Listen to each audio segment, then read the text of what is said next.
So I got another really good question on Instagram that I wanted to do a longer video answering.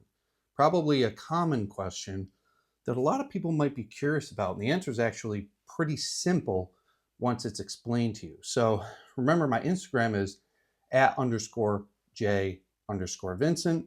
If you guys got a good question, shoot me a message there and maybe I'll do a longer video on it. So the question is this. Why are some people strong as hell, but not very muscular?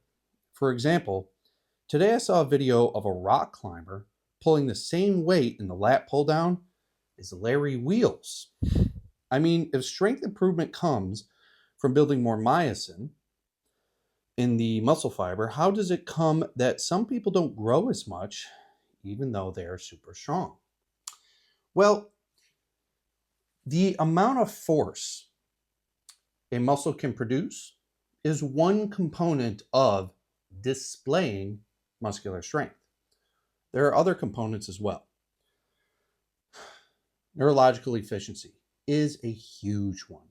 Some people genetically have the ability to contract more muscle fibers than other individuals.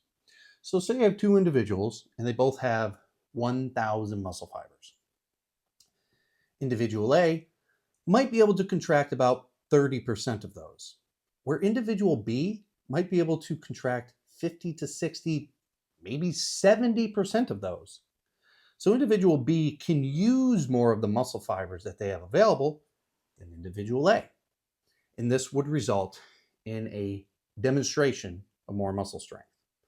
This is something that's genetic for the most part and cannot be changed. But this is partially the reason, probably one of the larger reasons, why some people are like freakishly strong, but they're not that big.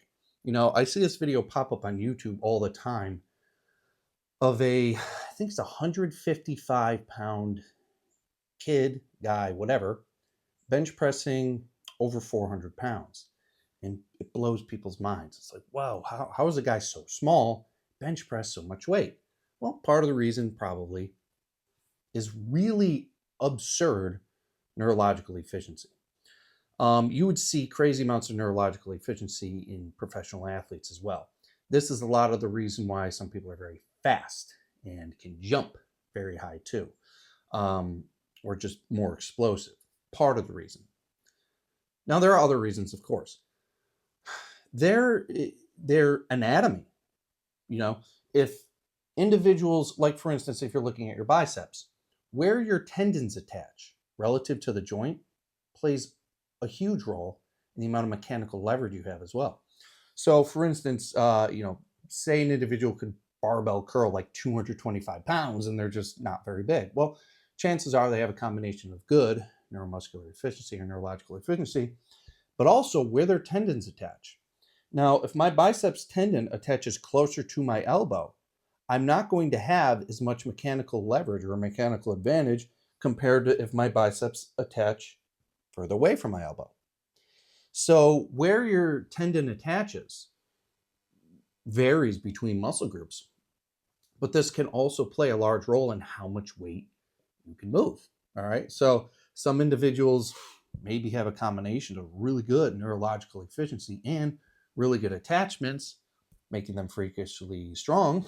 Or some individuals have, possibly one of each. Another component could be muscle fiber type distribution. This is something Ryan Hall spent some time researching. He's an exercise scientist and trainer down in New Orleans. Look up his website. It's exercisesciencellc.com. Pretty cool website. Got some really good articles there too. And what he found is that muscle fiber types distribute differently between individuals. Now, what do we mean by muscle fiber types? Well, we can categorize them most simply. I believe there's about 7 to 9 different ones at this point, but we can categorize them simply into like 2. Slow twitch, fast twitch. Okay, this is probably something you've heard about before. Nobody really knows what it means for the most part. So slow twitch motor units are motor units that have less muscle fibers per innervation of a motor nerve, and they do not produce as much contractile force. They also are innervated by a smaller nerve, which means they're innervated by less electrical impulse from your nervous system.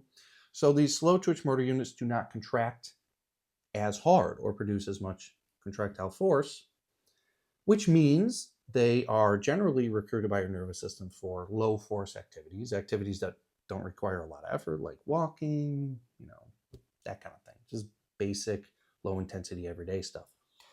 Since they have these features, they don't fatigue very quickly either. And they also recover very quickly.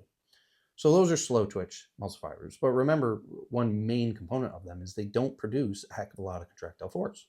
All right. Then we got fast twitch.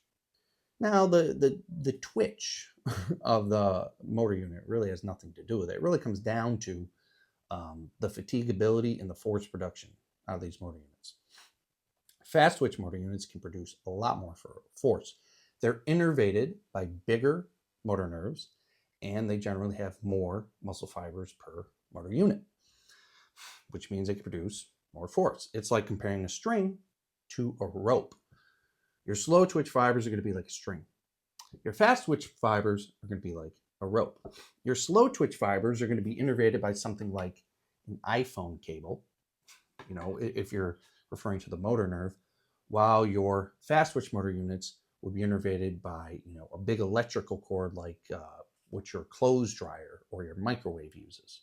Make sense?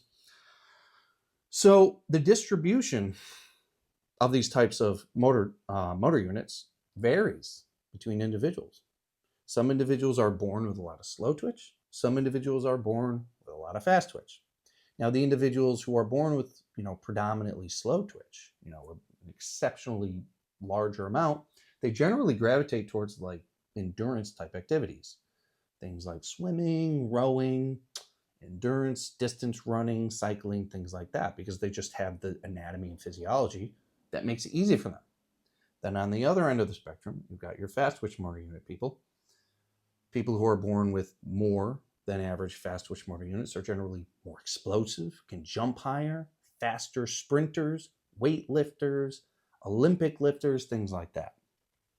So another component of why some people may be stronger is because they may have a fiber type distribution that leans heavily towards fast twitch, okay?